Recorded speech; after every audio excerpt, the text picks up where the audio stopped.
ব্রাজিলের নাচ থামানো গেল না। লাল দুর্গ ভেঙে নকআউটে ব্রাজিল।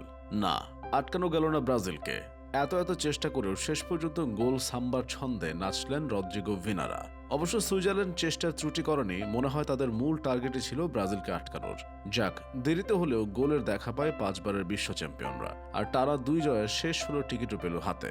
নেইমার নেই, তার বদলে কাকে নামানো যায় এ নিয়ে হয়তো অনেক অঙ্গই কষতে হয় ব্রাজিল কোচ তিতেকে। শেষ পর্যন্ত পাকে তাকেই তার জায়গায় নামালেন। ক্যাসেমিরোকে একটু ওপরে নিয়ে তার সঙ্গে রাখলেন ফ্রেডকে। সব মিলিয়ে প্রথম 45 মিনিট ম্যাচটা ব্রাজিলের নিয়ন্ত্রণে ছিল।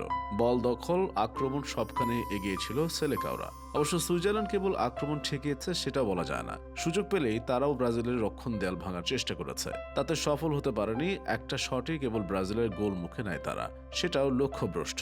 অন্যদিকে প্রথমার্ধে বেশ গোছানো ফুটবলই খেলেছে ব্রাজিল। কখনো 2 উইং দিয়ে আক্রমণ সানিয়েছে, আবার কখনো মাঝ হয়ে। তার মধ্যে দারুণ কিছু আক্রমণ ছিল আশা জাগা নিয়ে।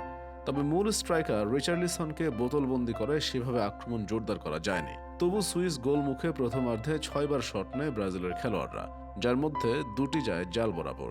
2টি শটই রুখে দেন সুইজারল্যান্ডের তারকা গোলকিপার ইয়ান সোমের। শেষ পর্যন্ত গোলশূন্য স্কোর রেখেই বিরতিতে যেতে হয় দু দলকে। বিরতির পর পাকে তাকে উঠিয়ে রদ্রিগোকে নামান তিতে।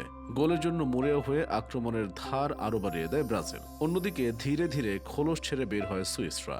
নিয়মিত আক্রমণ চালায়, কিন্তু গোল মুখে গেলেই গড়বড়। অবশ্য ব্রাজিলের দেয়ালটা ভাঙতে বারবার ব্যর্থ হতে থাকে তারা। 56তম মিনিটে ভিনিসিয়াসের দারুণ ক্রসে পা ছোঁয়ালেই গোল হয়ে যেত, কিন্তু পারেননি আগের ম্যাচের নায়ক রিচার্লিসন। এরপর 2 দলের একাধিক খেলোয়াড় বদল, উদ্দেশ্য একটাই, গোল আদায় করা। 64তম মিনিটে সুইস গেট চুরমার করে নিখুঁত শটে বল জালে জড়ান ভিনিসিয়াস।